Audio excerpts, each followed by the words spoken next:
Hi, everyone. I'm Dungeon Master Angelo, and welcome to the Dungeon Master Academy series, Mastering the Realms, where we discuss and play third party Dungeons and Dragons adventures. This episode, we're playing The Little Wish, written by Douglas Bushong. Douglas was a recent guest on the show that discussed tips how best to run the adventure. You can find that episode link in the comments below.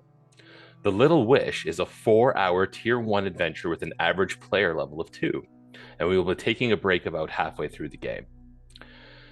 There's a content warning involved that this has themes of being eaten, hallucination, and immobility. And as always, we play with safety cards. You will see a deck at the bottom of your Roll20 map, so if at any point you feel uncomfortable, please drag and drop the card onto the Roll20 map and we will move on, no questions asked. For this game, I will be using the 5th edition Dungeons and Dragons rules as written, with some wiggle room should the situation call for it, for some flexibility, as should anything can happen in a game of D&D. Without further ado, let's jump right into a little bit about who is going to be playing today. Macy, who are you, and what are you capable of? Basie is your peace cleric.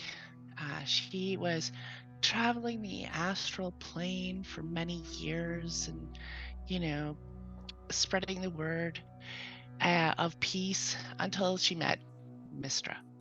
And then her fortunes turned and she got plunked into the prime material plane. And she just ended up here. And she's like, maybe I'll travel to the next city. And she met some fellow travelers, and off she goes. Combat is not her thing, though. All right, next we have Nimna. Nimna is a wizard, Shatterkai. She is obviously very much a big fan of the Raven Queen, as all Shatterkai generally are. She has a very stylized raven tattoo that covers half her face and scars going down the other half of her face, which could look really cool, but are actually a result of learning very early on that she was not particularly great at hand to hand combat or hand to claw, face to claw. So she delved into the magical arts instead and has found that maybe being back is a little more her speed. So she's out adventuring to try to get better and impress the Raven Queen, because why wouldn't you? All right, next we have Arabella. A little bit about yourself. Arabella, the useless bard. She has a little star on her eyebrow that she changes the story of how she got it every single time she talks about it. She's just been going from city to city. Whether she came and went from that city unwillingly or not is up to however she feels that day. But she's just happy to be here. Excellent. Next we have Aegis. Aegis is a wood elf who did not grow up in the forest, actually grew up in the city. He has picked up a number of skills of the trade of the rogues, and often uses those to track down people for bounties, but isn't very charismatic, and so you generally don't want him doing your talking. Oh no. Sounds good. And last but not least, Detective Chan. Detective Chan is a large, burly, full-blood orc barbarian who constantly has a smoke in his mouth, and he's like a noir detective chasing a killer that has escaped his grasp one too many times. And as you're heading down the road towards the next town, a halfling with green hair enters your view. She does snow from her cloak, which is a little strange because around you it is nice and spring weather. Um, excuse me, but would you happen to be adventurers? As she looks at you all, kind of staring up one by one. Suppose so. So Oh. Aegis looks her over and like, depends on who's asking. Oh, my name is Leaf Littlewind, and I'm looking for some people for some help. You are adorable. What do you need? Um, my home is plagued by a never-ending winter that's currently a really big problem for us, and uh, it's kind of in the Feywild, and I'm looking for some people to kind of help me fix that. Do you think you guys could help? I can pay. I have lots of this gold stuff that people like. I don't really have much use for it, but I found a bit of it. He's like, whoa, peace, man. We don't necessarily need that, but you are plagued at the moment. It sounds like you need a peaceful resolution. So Peaceful resolution would be nice.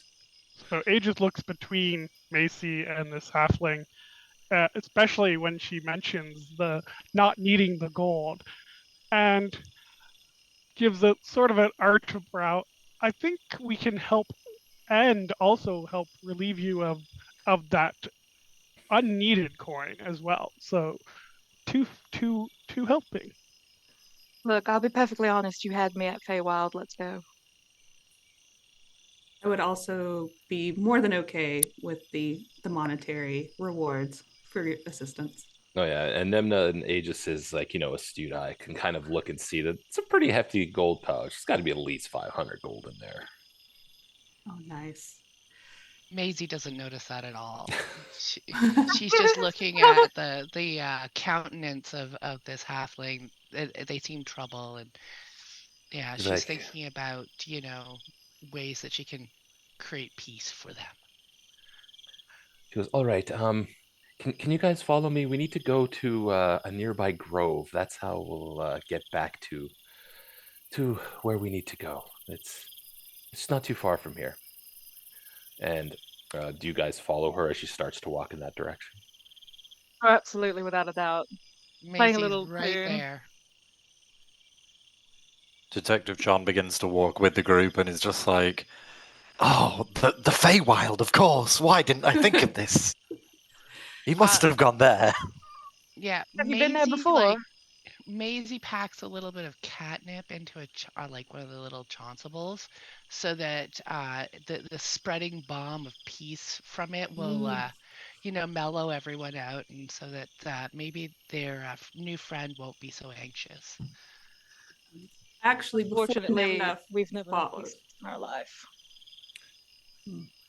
So as you guys kind of head up the path, you can see that there is a little grove of mushrooms.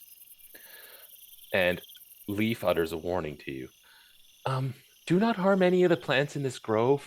They're your only way back to this place from when we go. And you see with a small spade, she carefully transplants a zinnia bud from the edge of the grove into the center near the troop of mushrooms. While sprinkling golden dust onto the mushrooms, she quietly chants an arcane ritual.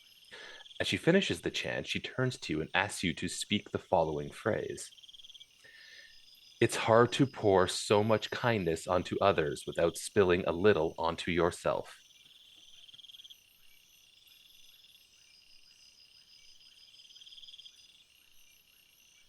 It's adorable. And there is an infographic of Leaf spreading the dust.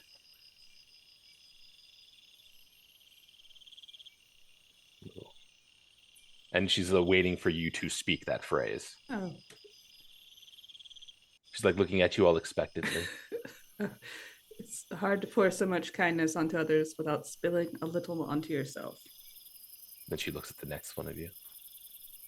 Maisie's like, it's hard to pour dust onto others or peace onto others when it's without pouring it onto yourself. She's like, that's not the correct incantation. Again, Maisie wasn't paying attention. She's like, repeat after me. It's hard to pour so much kindness onto others. It was hard to pour so much kindness onto others without spilling a little onto yourself. without spilling a little onto yourself. Excellent. And she kind of like looks at the next of you. She looks right at Sean. It's hard to pour so much kindness onto others without spilling a little onto yourself. It's a silly phrase. So Aegis looks at John at that comment. It's like, also the fact that you can't actually pour kindness. Kindness isn't actually something that's real, but in this case, we'll forgive that. It's hard to pour so much kindness onto others without spilling a little onto yourself. Maisie gives you a little bit of a sideways glance, Aegis. Yeah, when you say that. John is nodding in full agreement. When Sean says it, Arabella's going to turn to him and using prestidigitation. That word is hard. She's going to, when she says it's hard to pour so much kindness onto others without spilling a little onto yourself, she's going to make little sparks with the cantrip and pour them onto Aegis. Adorable. All right, so now that you've all spoken the phrase, a glowing green circle forms around the grove, and with a flash, the grove and the party are teleported into Mother Nature's domain. As your eyes adjust, you can see the chill of winter and a castle nearby. Leaf whispers a warning to remain silent and quickly leads the party down a path away from the castle, leading the mushrooms and the lone zinnia bud behind. Now So that you guys, so go ahead. Aegis looks to Leaf. Before we go any further, you talked about us getting back. So can we go over the mechanics of that now, in case something untoward might happen to you? You've come this far, you're just going to have to trust me. Oh dear. That's Arabella always would a look up great like thing there. when they said that, did that sound like a threat to anybody else? Just me? Okay. Aegis nods and is like, but I would like to know how to go home when this is over. It's like you will simply go back the way you came. It's just a matter of making sure we can get there, so to speak. As you I look trust around you, this halfling we just met with my entire life. We should do what they say. and as you look around you, you can see the area is like deep winter. There's snow everywhere. It's cold, and Leaf looks at you and goes, "We should keep moving, but if you have any more questions like that, we can talk. What do you have any other questions?" As they're walking. So Aegis is like, so there was a phrase for us to speak to get here. Do we have to speak this phrase backwards to go back home? Fortunately, no. Is it the same phrase? You may not have to speak the phrase at all. It will depend on how things go. I hope they make you pour kindness onto someone. Also, do you happen to have any coats, gloves, hats? Did you consider the fact that you were going somewhere where it wasn't necessarily winter and bringing people to winter, and it might be a little cold for some of us? I saw that she had a certain spell, and she points at Arabella and says, "That can warm you up for a little while." Does anybody else have anything like that? Because keeping moving will also keep us warm. I do think we missed the boat on being judgmental with the halfling by not asking these questions before we jumped through the magic yeah, circle. they did. Yeah. Yeah, they did tell us we would be going to winter, and not a single one of us went, wait, let me get my jacket. Yes, I do think that is on us, as well as just blindly trusting this person. So I absolutely trust this Peace, halfling. I've Aegis. never met a better person in my life. Every once in a while, you can see Leaf kind of casting a little spell, and anybody who's kind of knows magic a little bit will know that she's casting Druidcraft. And every day she's like, and then every time she goes, "Oh, still snow." As you see that she's using it to check the weather. Aw, Arabella would use prestidigitation to heat herself up, and maybe the halfling. But unless somebody directly asks her, the halfling's got like a winter coat. The halfling's fine. She'll do it to them anyway, just to like make them cozy. Like, just not even John consider anyone up else his unless trench they ask. coat. yeah, Nimna also has prestidigitation, so she can help casually. All right. So you guys are keeping warm as a good end. As you guys are headed down this path, Leaf kind of holds up her hand to like indicate a halt and then knocks on a nearby tree. A little Chwinga, dressed in flower petals, emerges from the tree and looks up at Leaf intently. Oh, Leaf looks down at the little creature and goes, "The circle is ready. Make sure they have what they need to get started." The Chwinga nods and runs back down the path that you guys came up towards that castle, disappearing into the night. Jade And just looks at the rest of the group. it's I fine. feel like we're not walking into a sacrifice, are we? she's Well, no, if we no, are, no, we did no, no come willingly. sacrifices. Leaf's like, no sacrifices. There will be no sacrifices.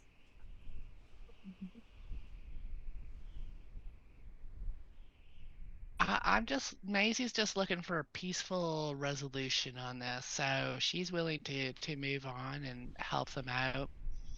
You know, she's grateful for the fur that she has because that helps her a little bit in this snowy weather. But yeah, she's like, lead on, Leaf, lead on. And Leaf does that. And as you guys kind of head down this path, you can see, and it's taking you. It's been a night. You guys kind of Leaf led you all into a little cave. You guys rested. You guys woke up in the morning and kept moving. And as the sun rises, you can see that there's like this narrow, snowy hillside path that you all have to traverse. Um, and it's pretty narrow, but you know it's walkable. How are you guys going to get across this snowy path? It looks it looks a little precarious, but it's traversable. Simply going to walk Sure. across it because we're too busy John playing turns to the the lute. group. Does anybody have a shovel? As Arabella starts to walk across, you can give me an acrobatics check. Oh, she falls. Acrobatics check. Yes. Mm. Oh yeah, Hey. the two of you just effectively like dance across this snowy path. See, it's Yeah, easy, she's like right? she's playing her lute the whole time. She hasn't paused. to Yeah, do it. Maisie's like, oh, I have claws. It gives me a little bit of grip. So Aegis goes up just before and is like, kneels down, takes out a coin. Blessings time for us to get past this, and casts guidance on himself, Hmm. and then goes to move across. Yeah, so if you're just walking across, it'll be acrobatics. Yep, Aegis has no trouble making his way across. Nimna and Chan, how are you guys Yeah, going to get across? I think after watching the other people successfully and breezily just saunter across this obviously safe area, she will, in kind, just try to meander over. All right, so that will be acrobatics then as well. Yeah, Mm, that's enough. You almost lose your footing and fall into yes. the ravine, but you make it okay. Chan, last but not least. John's gonna assess the path using his investigator skills. Yep, totally. Like, putting one finger in the snow and then tasting it, holding it up to the air. And then he's just going to crouch down into a ball and just take off sprinting across and try and get through it as fast as he can. All right, give me an athletics check to just power your way across before you can fall. Yeah.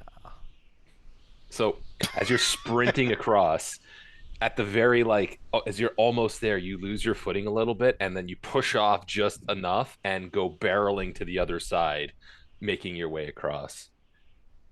John stands up quickly and dusts his coat with all the snow, and he's like, meant to do that. It's Maisie all has part of the one. plan. Yeah, one pilot. Do you need assistance? Okay, you're fine. I'm good. I'm good. Thank you. Thank you. Yeah, so Leaf goes, "Oh, that was close." And she just kind of like in her tiny halfling form just kind of walks across casually. Um, you guys continue down this path, and there's this river that seems to be kind of going through it. And it doesn't look like there's a bridge, but it's very cold outside, so There's like a whole bunch of like logs nearby and such that can be possibly used to help that as you kind of scan the area. How do you guys want to approach getting across this river? Oh, physical labor. Oh dear. How wide is this river? The river is about 20 feet long. 20 feet wide to get across to the other side? Yep. Okay.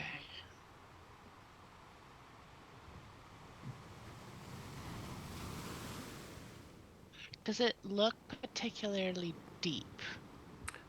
It doesn't look particularly deep, but it looks like it is fairly fast moving and it is very cold. Like I said, you see some like wood and some logs and stuff that you could probably use to get to like make some kind of a bridge if you wished to, but that would be up Could to you.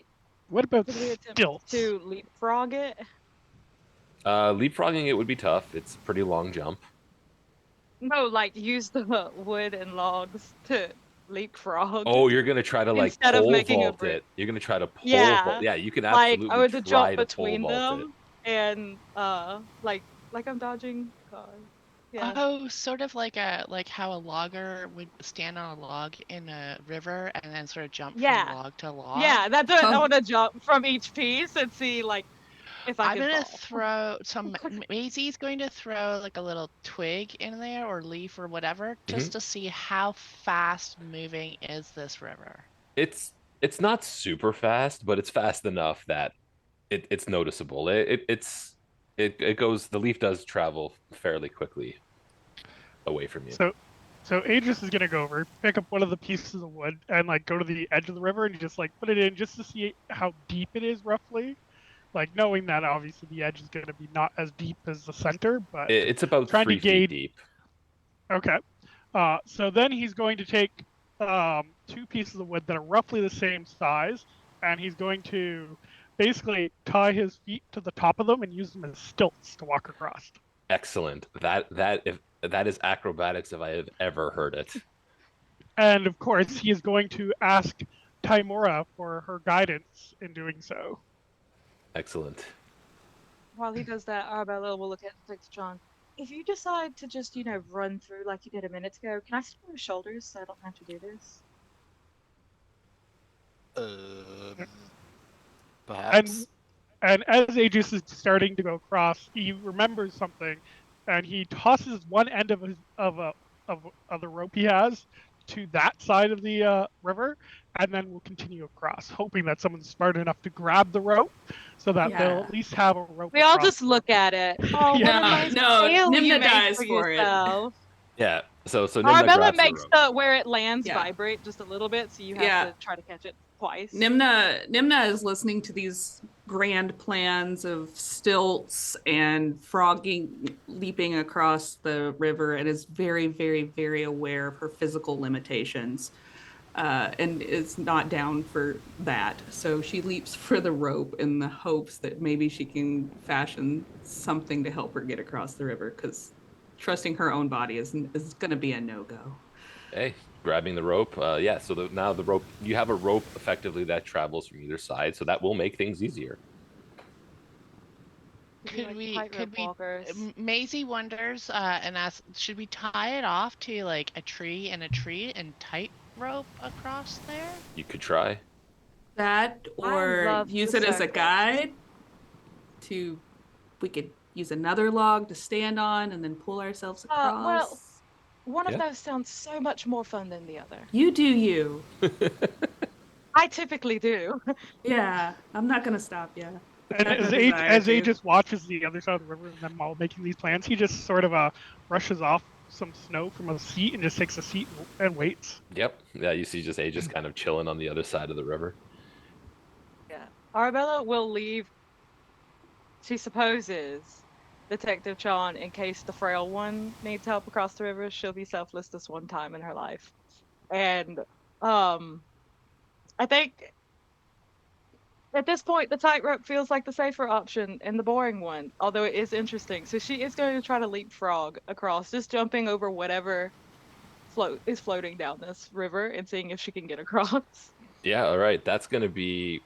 I'm gonna say that's a dexterity saving throw.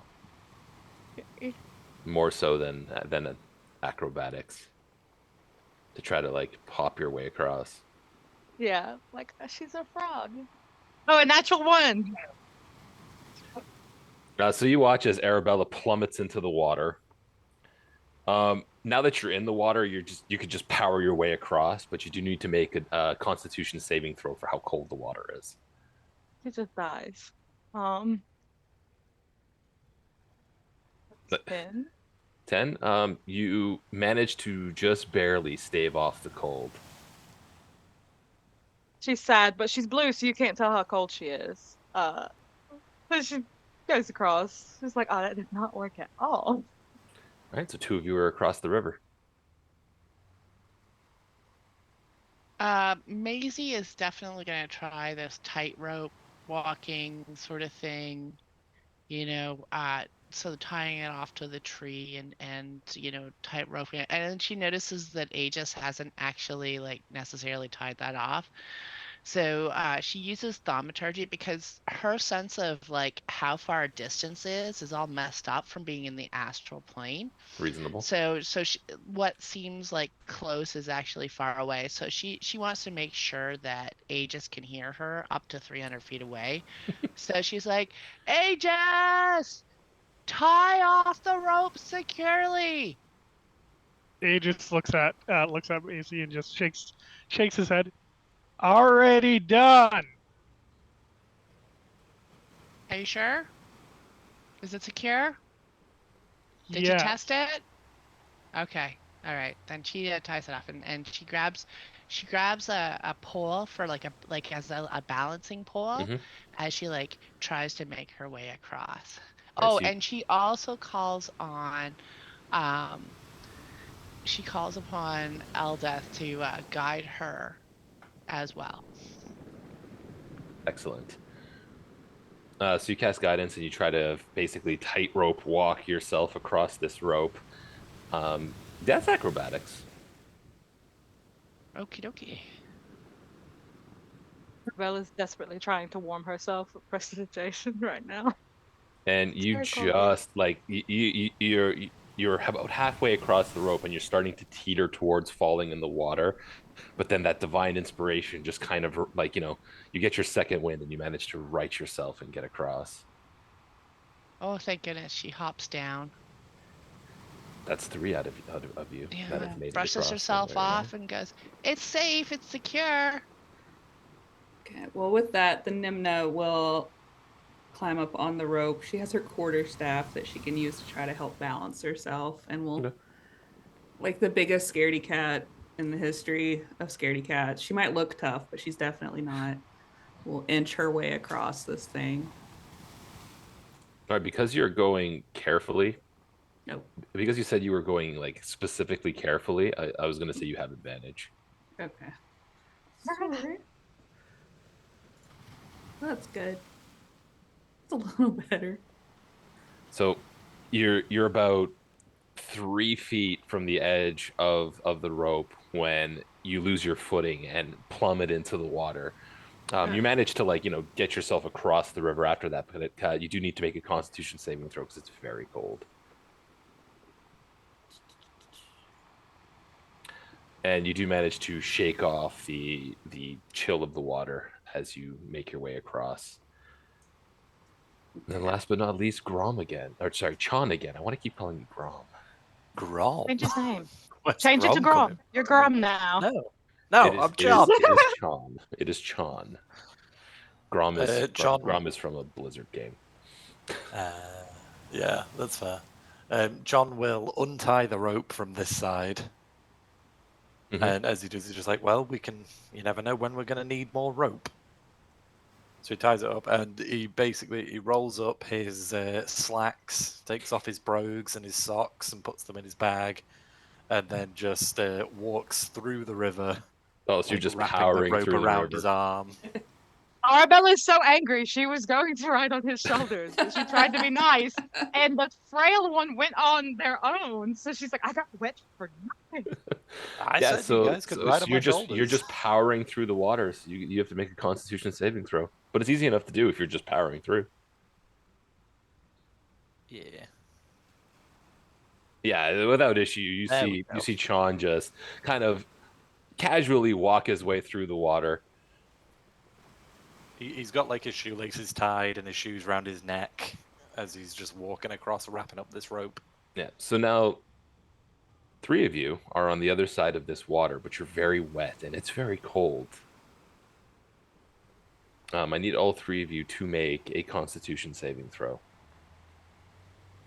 Can't fix, Again, for the Arabella cold. can't fix her life with prestidigitation. You can, but while you were doing that, it is, like I said, the chill in the That's air fair. is pretty. That's completely fair. So yeah, as you're fixing it, it's still cold, right? Mm-hmm. Yes.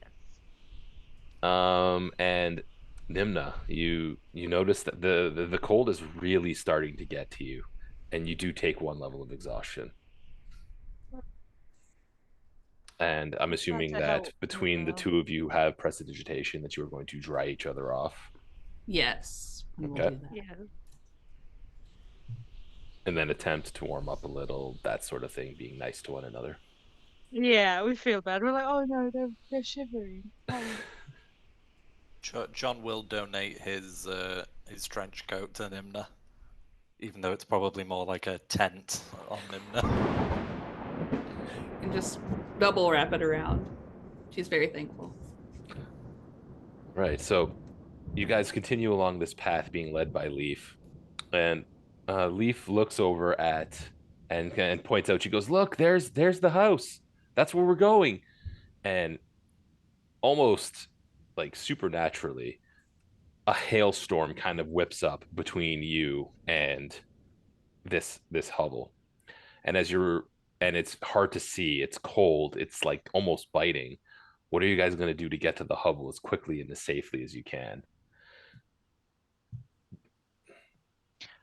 Maisie is gonna pull out her blanket to act like an umbrella, All right. and the claws are unsheathed, and she's gonna sort of scramble up. She'll use her claws sort of like ramblings, to actually like get across this icy path to this place, and she's like, if anyone else needs to join me in this under my blanket, my umbrella, can absolutely do so. She looks at Nimna, because Yeah. Nimna is wearing a tent and looks a little cold. Yeah. So as you kind of like try to power your way there using your feet as scramble, make a perception check to see if you can kind of see around the umbrella and make it there safely. Yep, without issue, you manage to kind of like remember where the path is and get there without any issues. With him, were you following? Yes, definitely under the umbrella also. Just Make shivering and following. Make an athletics check to try to keep up with advantage because someone is helping you with the umbrella. Okay, so just a flat roll. Mm-hmm. Whee. So buffeted by the hail, you manage to lose step a little bit and get buffeted by some hail for 2 points of bludgeoning damage, as you do end up making it to the hovel, but a little worse for wear. I also need another Constitution saving throw. Nimna is having trouble and is taking a 2nd level of his exhaustion. No. Something about Maisie that. immediately wraps the blanket around her coat. The other 3 of you. So Aegis quickly, he takes out a torch and lights it, and then Mhm. just starts to head directly to where they're going, hoping that both some of the light will help with the hailstorm, and will provide some additional warmth. That sounds good. Yeah, so a perception check with advantage because you're trying to go as directly as possible, and that will help the next person who goes as well. Okay.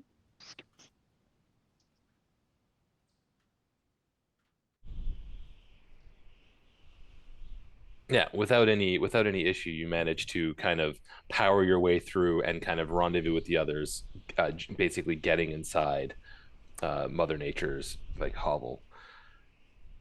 Chon and Arabella, you can see the torch going across. Which one of you is going next? John's gonna turn to Arabella and go, as I am, considerably larger. Would you like me to cover you as almost a human shield, so to speak, as we follow the light across? Shield, absolutely. She says, like, while you see her hand is on like a nearby either like boulder or tree, and she's using one finger and like tracing a shape, but it looks like she's actually writing as she uses her Illuminator's tattoo to put a symbol there so she remembers where they passed through. Sounds good. All right, But yeah, so she'll absolutely use a human shield. Yeah. so Chon being like choosing to shield Arabella, give me an athletics check to kind of just barrel your way through with Arabella using yourself as a shield.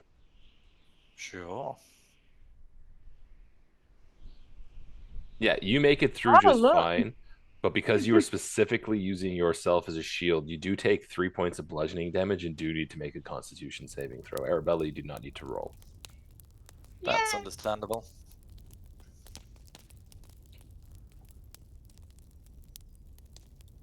He's Yep, just like the most over-the-top bodyguard.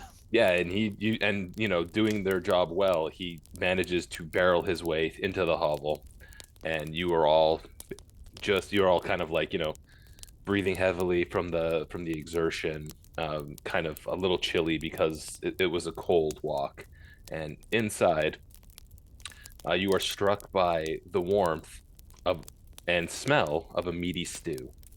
An elderly dryad directs two Twingas as they perform chores. "Oh, look, Leaf made it home," says the dryad as she looks at your group and sees Leaf is standing there. "And you've brought friends. Fantastic. There may be hope yet." And you look, and in a bed at the far corner of the room, a blanket rises and falls with each breath of a humanoid shaped creature. And she goes, "Come on, come in, come in out of the cold. Come in out of the cold. Here, have some stew. Um, your Leaf. Are these the people that are going to help?" And Leaf looks over and goes, "Yes, I was excited. They didn't even. They just decided that they were going to help. It was wonderful. They just only took some shinies. I didn't even need those. It was amazing." And then she goes, "Excellent, excellent." And she goes, did did Leaf tell you exactly what was happening, or would you like some more of the No, background?" about all we got was it's really cold here. She nods and goes, Maisie's like, I heard word plague. And Yeah, that so one. therefore I was like, oh my goodness, this land needs some peace. So "Well, that's yeah, not we're here. entirely wrong. It is plagued by winter. It has been winter here for years now. I'm not a cold person. We're more about balance with nature when nature is involved. Um, I'm Anitra, by the way, and Leaf here is my friend. This domain Nice to meet you. is the domain of delights that was created by Mother Nature, and parts of the old weave are still present here. Magic behaves slightly differently here, as Mother Nature knew of an ancient spell that can do virtually anything she wishes that she can cast at will.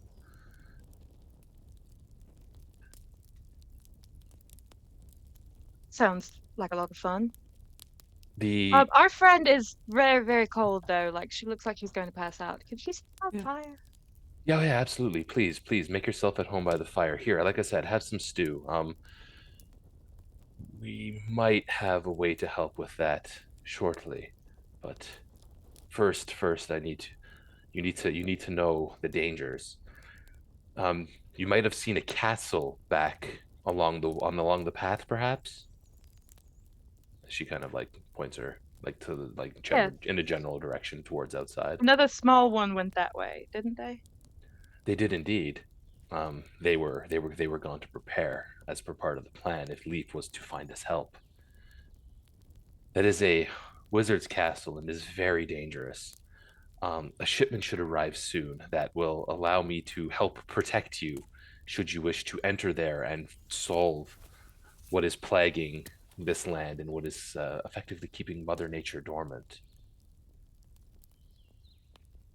So just random strangers from the material plane, anyone would work? Is this not that hard of a problem? Or To be honest with you, we weren't sure what was going to be needed. We've never made it really that far into the castle. They know us on sight, and it is warded specifically against our presence. oh, we just needed strangers, literally just strangers. Sometimes you need to put your faith in others in order to get something that you need done. It's adorable. You're also positive here. We try to be. It's normally much nicer out. She kind of looks out the window. Nimna, eat the soup. Aegis looks at her. You mean normally much nicer out years ago? Yes, years ago. The soup is delicious, by the way. I heard of Arabella say that they were eating the soup. It is. Oh, she told Nimna to eat the soup. Oh, okay. She's like sorry. looking over, like the shivering one. Correctly. Nimna, eat. Yeah. Yeah. Nimna's by the fire. She's basically just a pile of laundry with the trench coat and the blanket and eating soup. She does perk up at the mention of Wizard Tower, but you know. Yeah, and absolutely, you guys are like, the soup is absolutely delicious. It's great. It's hearty. It's got lots of potatoes and lots of vegetables. It's very nice soup. Good at seasoning. Oh, yeah. Maisie, like any cat, will be right there beside the fire, relaxing and Absolutely. playing with her Arabella food keeps a little inching bit. closer to Macy because she really wants to pet Macy, but she's not sure if that's rude or not. They're a person, but they're also a cat, and they're really fluffy. And her fur looks so soft and fluffy. It's just amazing. Yeah, Arabella just keeps inching closer. And like she's not saying anything. She's a little closer. Yeah. There was so Looks So, at you with evil those little wizard? split Yes. cat eyes, The yeah. the the wizard has. We're pretty sure that because ever since that castle arrived, the whole castle just showed up one day. Ever since that castle arrived, we have started to have problems. And as you guys are A talking, whole castle just showed up. the whole just castle just a whole appeared castle? one day. Okay. And and you hear a knock at the back door, almost like a single big heavy knock. And Anitra kind of like jumps a little bit and goes, excuse me, Leaf, can you come with me for a moment? And Leaf turns to a couple of the Chwingas at the end of the room and says, can you please just kind of like look after them and entertain them, be good hosts for us for a moment while we see what this is. And Leaf runs off, and the two Chwinga just kind of look at each other and shrug and start doing like this dance with bunches of clicks and errant sounds as they're kind of like these two little face sprites kind of dancing for you a little bit. Can Arabella follow her because that's suspicious? As you follow her, you can hear a little bits of the conversation that seems to be wrapping up. It appears that whatever it is, they solved it quickly. You hear, okay, so they don't seem like, oh no, some random strangers showed up and they're gonna knock you out and steal this nice lady. Not yet, no. Not yet. You never know, right? Okay, then she'll wander back and pretend like she totally didn't follow that woman on her personal errand. Yeah, Like, while you were there though, you hear things like Leaf and Anitra talking, saying, "What can this mean? It means that there's hope, but we need to hurry." And like as you kind of hear that, they both come back, each holding baskets containing several large mushrooms. Aegis looks at the mushrooms, looks at them. So, I might not have grown up in the woods, but I do know that eating random mushrooms can lead to odd situations. Leaf looks at you and goes, "Yeah, that these mushrooms are going to be the key. They're going to transport you to the grove outside the castle." So I eat a mushroom, and it's going to transport me. Yep, it will take a little bit of time, but it'll save us so much walking, though. It will. It was a long walk in the cold. Also, mushrooms off. Wait, these mushrooms this is a little It's a little sus. Who dropped these mushrooms off? These mushrooms will also help you in the castle. The magic here, like I said, is strange, and inside of the castle, there are wards and traps that, when you try to cast magic, they will activate these magical traps, and it will be a very bad time if you do not eat these mushrooms. Alright, like a mushroom, please. So Aegis is like, so what you're saying is, first, if we eat the mushroom, it will transport us from here to the castle. Yes. And second, if we eat the mushrooms, it Mhm. will also allow those of us who cast magic to still be able to cast magic. Whereas if we don't eat the mushrooms, if we I cast never said magic, I never said that specifically. I said that it will allow you, it will help you with the ability that you won't be able to cast magic in the castle. And also, before just here, and she kind of like hands one specifically to Nimna and is like, this will help with the cold and the fatigue. So what are the side Maisie's effects? Because all- this is a lot of positives. Yeah. So Maisie's all like, raw or fried? Just like this. And Leaf goes, I'm gonna eat one too, just so, like, we're not just here to. Maisie just sniffs it. It smells really mushroomy, but she's subsisted on worse. So I mean, she had some good stew. She'll eat it. Bella will make it taste like chocolate when Macy goes to eat it. Like, no, this is what mushrooms taste like. They taste like chocolate. With prestidigitation, she'll flavor it. so Detective John will take out his magnifying glass and inspect the mushroom before eating it. Okay. So- And so Aegis still Aegis had would- some questions. Aegis will take one. He's like, so if we had these, then they would take us directly to the castle Mhm. to do things. Why didn't you give us these when we first got here? Because they just arrived. Why wouldn't you have these before coming to find people? We were waiting for the You're a shipment. little aggressive. It was the We're timing. surviving. The timing just happened to be very fortunate. Macy's all like, whoa, Aegis, peace, man. Peace. Do you need some catnip? I'm just saying that there are some things that we could have easily avoided. This is Leaf handing you the mushrooms. He's 30 so cute. minutes She's to guess. adorable. And then he'll eat the Ages, mushroom. my dude. We're here. Let's go with it. It's fun stuff. You don't say who brought it. I did ask who brought this mushroom, and we just kind of slid past that one. Someone who was very important to me, who delivered them. Oh, I love her. Not exactly. Oh, drama. I love it.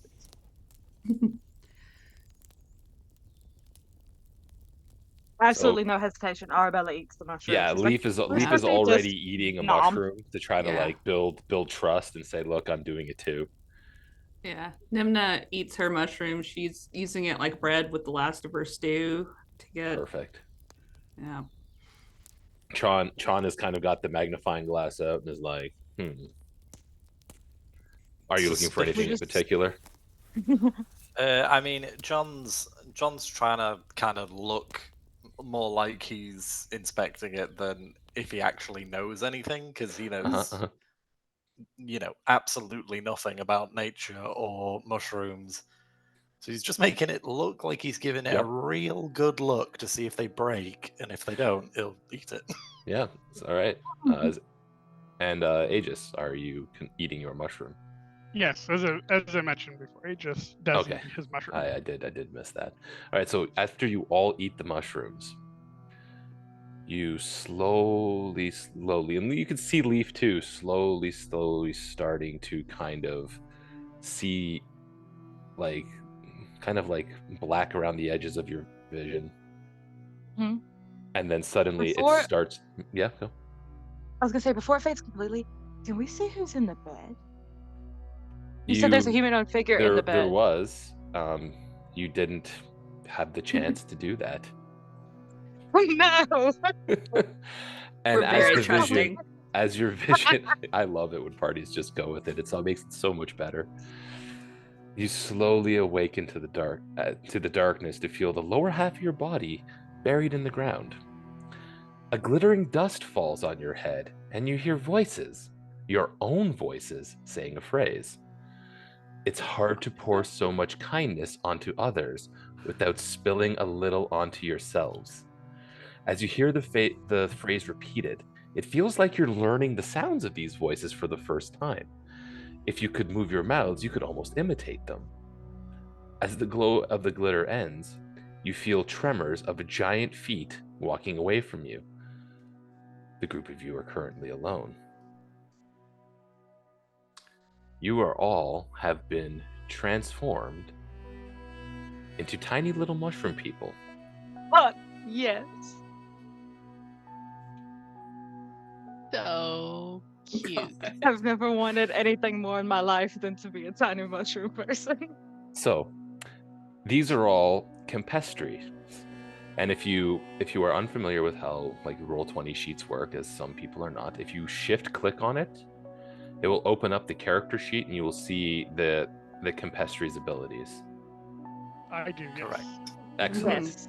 Confirmed. Yes. So, you guys have transformed into tiny little mushroom people that are in this little garden. After about an hour passes, you hear a rustle from the edge of the grove, and it looks to be like a really tall Chwinga dressed in flower petals emerges from the bushes. The Chwinga tilts its head to the side, almost as though it's pondering an important decision. And it walks up over to Chan Mushroom and kind of like reaches out a finger. Do you do anything?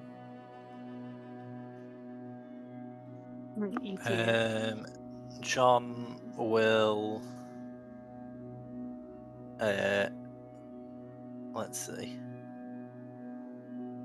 Bloom. We'll use Druidcraft to make a nearby flower bloom. So you do let him touch you because you are Dispel. He touches you, and he gives you the ability to, and you can feel like you can do something. And as you look, you make the flower bloom. As he seems to have bestowed this charm upon you. And he kind of like nods and kind of like sits there and waits and is just kind of like, bobbing around as you guys are looking around. And you guys notice now that the Chwinga kind of like points down at the flower that you druid crafted in the grove, and then points back up at the seed that is kind of like in the middle of you, that big zinnia seed that is now there.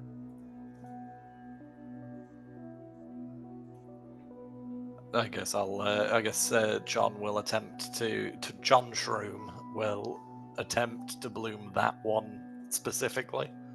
Yeah, and as you bloom it, you see the Chwinga starts clapping like excitedly and like gives you the thumbs up and goes and says and like kind of clicks a little bit and kind of like goes like points to the castle. You guys are still rooted in the ground though. He like points to the castle, he gives you another thumbs off, and he takes off back down the path. Good luck, John bro. tries Bye. to give him a thumbs up and then realizes he doesn't have hands, and is just in his head. He's just like, ah! Wait, do we have arms and legs, or are we just like chilling on the? Can we wiggle? You can kind of like wiggle, manipulate some stuff with like mycelia, but Yeah. otherwise not like super dexterous. Right. Can we Nip- jump? Is it like sort of like a bunny hop? Like you can go sort of That like. Yeah, that is bunny mostly hop how you around. guys end up walking a lot, as well as with Aw. mycelia. But like I said, you are currently rooted in the ground. Yeah. Nimna starts Uh, trying to wiggle and flop her way out of the ground. Just Can we cast magic?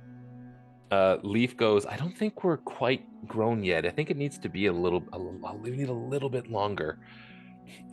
He just Because Leaf looks is there around. with I you. trust Leaf. I I trust am Leaf. not amused. Well, I'm amused for all of us, so this is fine. Let's Oh, all no, stay here. this is- We're little. So, We're like. also you'll notice five as you guys dancing. are talking, you're using the mimicry of your own voices that you just heard, but it sounds like it's almost in like a falsetto because you're so tiny. Oh.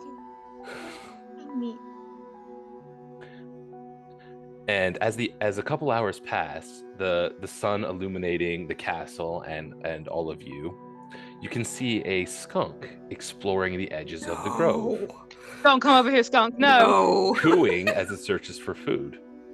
Oh A god. door slams in the distance, and the skunk silently creeps away, leaving a trail of footprints in the snow. An old man wearing a fur-lined coat and a large backpack emerges from the castle and approaches the grove. He appears to be packed for a long journey. The old man almost passes without noticing you, but the blooming red zinnia catches his eye. As he approaches, he produces a magnifying glass from his jacket and kneels to study the flower. And he kind of like leans in with this magnifying glass, and you get like a really kind of like good look at his eye as it's like magnified back as he's staring at this flower.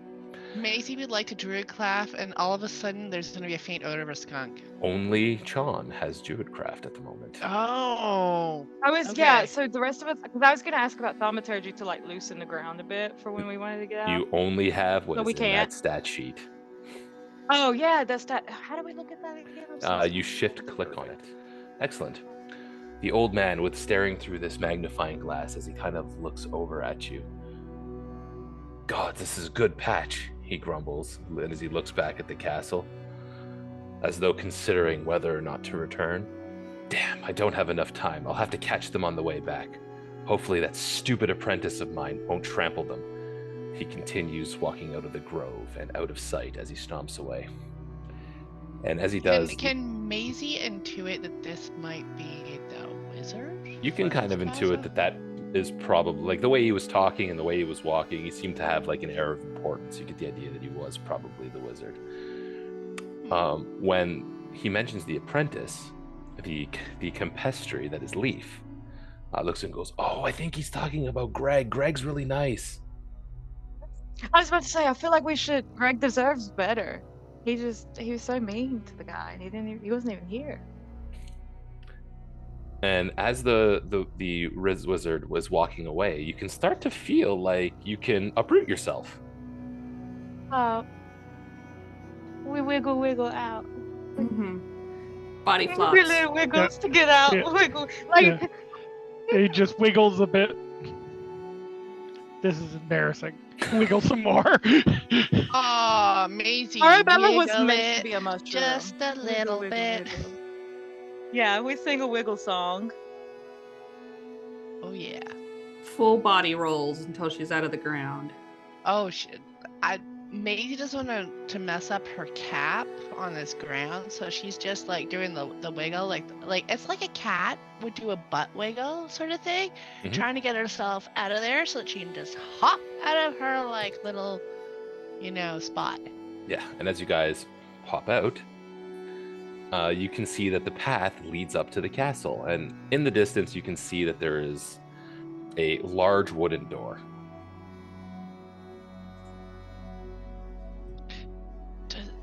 Maisie looks and sees if there's any sort of space between the bottom of the door So and. so you're walking up. Well, I'm jumping up. Yeah. So as you make your way up, you can see that there is a golden lion engraving at about a human's head level at the front of the door. The ears of the lion are perked up as if though it's listening carefully. And at the base of the large wooden door, there is a tiny door, perhaps for a small pet, which seems to be swinging back and forth in the wind. Oh, we've got a pet door. Oh, with the lion thing listening, can we mimic the wizard's voice? You try to mimic the wizard's Yeah. voice. You see the ears Yeah. kind of flicker, but your voice is in that like falsetto. Falsetto, yeah. So you see that nothing seems to happen. Please let us in. Please. Like I said, you do think like you're tiny creatures. You'll fit through that pet door. Wiggle the way through. So who's going first?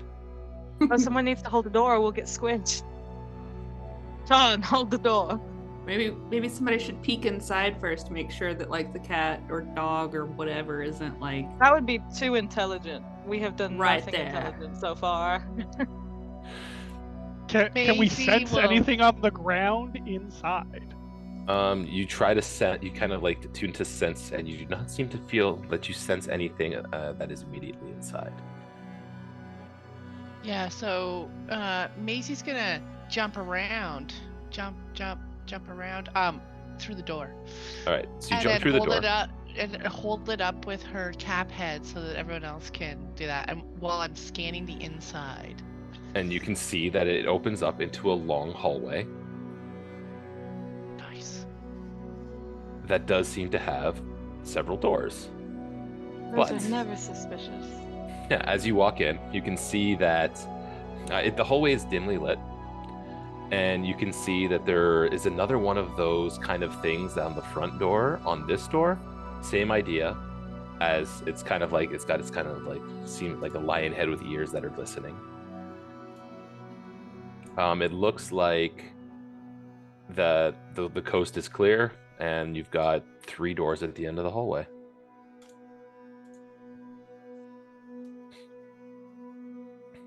Aegis will follow Macy through the door. All right. Yeah. Arabella will hop through. She's still singing the mushroom song. All right. John just looks down the hallway and is like, this is gonna take a while, isn't it?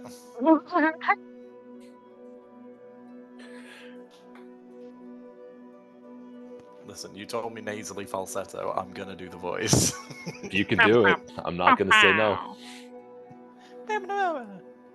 All right, so you can see that it's about a 30-foot hallway. Maisie's still is it holding up trapped? that door. What's that? Yeah, Trap? Maisie's still holding the door. Doesn't like Yeah. it doesn't look like there are any traps in this room. Oh, I trust it. Let's go. Follow inside. All right. I only have 2 hit points. I just saw that. We have to hide. Leaf, yeah, so like as Leaf goes, don't worry about if, anything bad happens to us, we can fix that later. It's ominous, but that is what she said. Okay. Yeah, Aegis I just trust looks you. at Leave like, When Macy steps away from the What? door, Macy's foot had like you feel something kind of like go underneath, kind of like your base where you're standing, and it's pandemonium. There's light. And that's where we're going to end part 1. Who knew eating a mushroom would turn you into one? Only in D&D. Join us next week for part 2 of The Little Wish. I'm Dungeon Master Jeff, and this is the Dungeon Master Academy. Peace out.